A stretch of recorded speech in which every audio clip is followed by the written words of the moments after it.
Quand vous êtes un professionnel de l'accompagnement, l'énorme avantage, c'est que vous faites un métier que vous aimez, que vous avez choisi, qui vous fait vibrer. Et donc, vous ne serez plus à la merci d'un métier qui vous a été imposé par la société, par vos parents. Vous transmettez des connaissances à des personnes qui ont vraiment besoin de vous. Et même parfois, vous voyez le regard de vos clients s'illuminer. Vous apprenez continuellement sur ce qui vous passionne le plus, c'est-à-dire l'humain.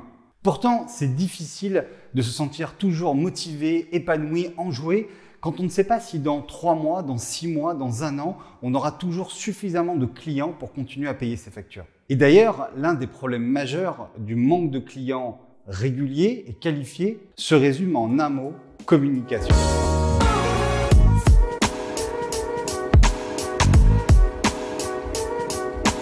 Plus précisément, compréhension. Non pas de ce que vous faites, mais de ce que votre accompagnement apporte concrètement aux clients potentiels que vous pourriez accompagner. Car lui, votre client, a un problème bien concret à résoudre. Selon Theodore Levitt, le célèbre économiste et professeur de la Harvard Business School, les gens n'achètent pas une perceuse, ils achètent le trou qui est dans le mur. Ce que ça veut dire concrètement, c'est que si vous parlez directement à votre client potentiel de vos techniques de coaching ou de votre boîte à outils, par exemple l'intelligence collective, la PNL, les soft skills, la méthode ProcessCom ou le triangle de Cartman, vous risquez fortement de perdre votre client. La process communication distingue 6 grands profils de personnalité. Marmignon, c'est un empathique, c'est-à-dire qu'il est bienveillant, complètement tourné vers les autres. C'est une vraie assistante sociale. Ça explique pourquoi il a du mal à asseoir son autorité auprès de son équipe. Mais qu'est-ce que vous voulez que ça me fasse, votre histoire de profil? C'est votre affaire, ça. Et d'ailleurs, ça vaut tout autant si votre client est un particulier, un dirigeant, un DRH ou un codir. Car le point commun de toutes ces personnes, c'est que ce sont des êtres humains et les êtres humains fonctionnent avec des émotions. Alors ça peut paraître un peu banal dit comme ça, mais pourtant c'est vrai. Comment savoir ce que votre client attend?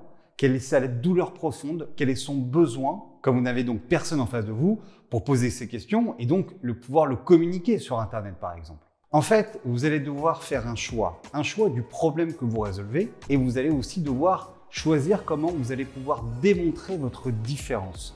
Montrer ce qui fait que vous êtes unique et donc singulier. Mais au fond, pourquoi doit-on faire un choix en fait? Faisons un petit voyage dans le temps.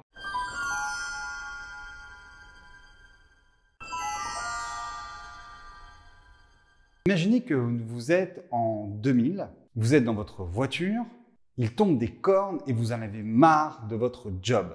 Entre 2 morceaux de Alicia Keys et de Lou Bega, vous entendez l'interview d'un coach à la radio. Et là, vous êtes happé par l'interview et vous vous dites « c'est ça que je veux faire de ma vie ». 15 jours plus tard, vous vous inscrivez à cette école de coaching, vous finissez par être certifié et puis vous commencez votre nouvelle vie, de professionnel de l'accompagnement.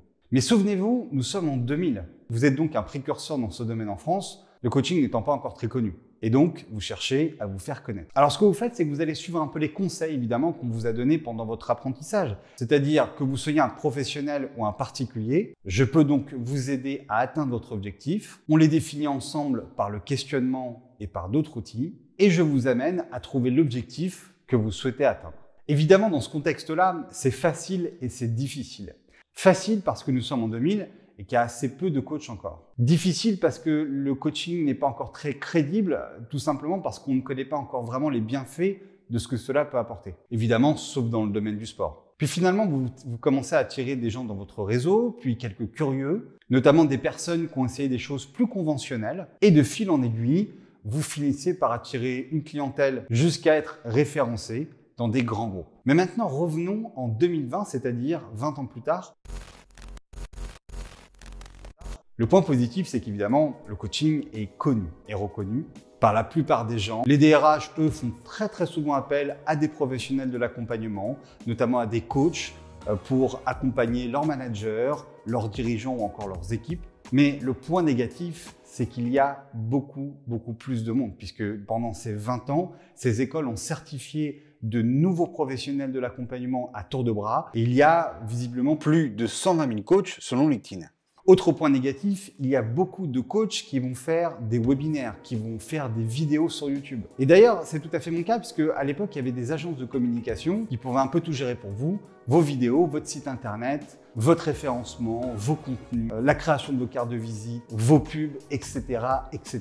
Mais aujourd'hui, avec la concurrence, évidemment, j'ai dû moi aussi me spécialiser.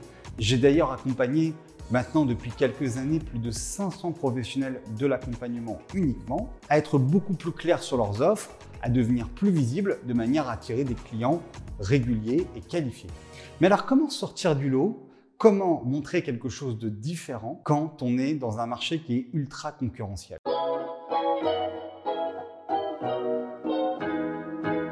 Ce qu'il faut que vous arriviez déjà à trouver, c'est votre niche, c'est-à-dire un marché plus spécifique ou un problème plus concret, plus spécifique ou encore un état d'esprit plus précis. C'est d'ailleurs ce qu'on appelle en Silicon Valley le product market fit, c'est-à-dire l'étincelle entre qui vous êtes, le besoin que vous résolvez et à qui vous vous adressez. Et ce qu'a voulu dire Theodore Levitt, c'est qu'en effet les gens ne veulent pas acheter une perceuse mais le trou qu'il y a dans le mur, ou ils ne veulent pas acheter de la lessive mais ils veulent que leur drap soit blanc, propre et qu'ils sentent la lavande. Ils ne veulent pas acheter une Rolex mais sentir qu'ils appartiennent à une certaine classe sociale, à une certaine identité sociale. Mais ils ne veulent pas acheter un stylo, mais le trait qui est sur la feuille. D'ailleurs, si vous faites de l'accompagnement ou du coaching, c'est la raison pour laquelle c'est difficile de connaître le besoin profond de votre client. Car justement, vous ne vendez pas une perceuse, vous ne vendez pas un stylo, vous vendez quelque chose de plus subtil, de plus profond, de plus fin, de moins direct. Et le problème, c'est que votre client, lui, a un problème très concret. Et il a besoin de voir que vous avez compris quel était son problème, quel était son besoin, et donc que vous avez la solution parfaite spécialement pour lui ou spécialement pour elle. Donc en clair, les gens ne veulent pas acheter du coaching, les gens ne veulent pas acheter de l'intelligence collective. Les gens ne cherchent pas d'ailleurs non plus à acheter le fait de prendre du recul ou de prendre de la hauteur.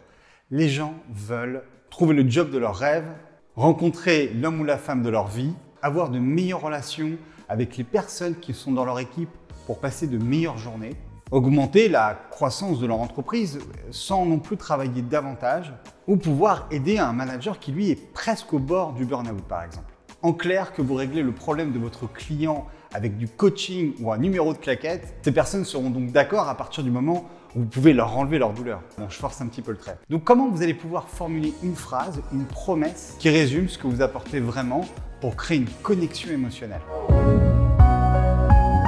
Bon, bien sûr, vous ne voulez pas faire de fausses promesses. De toute façon, ça ne serait pas crédible et les gens ne sont pas dupes. Donc, ce qu'il faut retenir, c'est que votre client doit comprendre immédiatement le problème majeur et concret que vous pouvez résoudre pour lui et quelle est votre valeur ajoutée. C'est-à-dire en quoi vous êtes différent ou meilleur, évidemment, ça peut être dit de manière implicite, pour attirer l'envie, la curiosité, pour vous connecter à leurs émotions. Et c'est d'ailleurs la définition type de ce qu'on pourrait appeler une proposition de valeur unique. La principale difficulté de ce genre de phrase, c'est justement son côté unique. C'est-à-dire le choix d'un bienfait, d'un bénéfice que vous pouvez apporter. Alors oui, évidemment, je vous vois venir, vous n'avez pas envie de vous réduire. Et l'idée, ce n'est pas de vous réduire, c'est simplement de prioriser pour justement mettre en avant votre valeur ajoutée. Et si vous voulez savoir comment mettre en place ces idées, vous retrouverez dans le lien qui se trouve juste en dessous dans la description de cette vidéo, un lien pour programmer gratuitement un appel et savoir comment être plus visible et donc attirer plus de clients.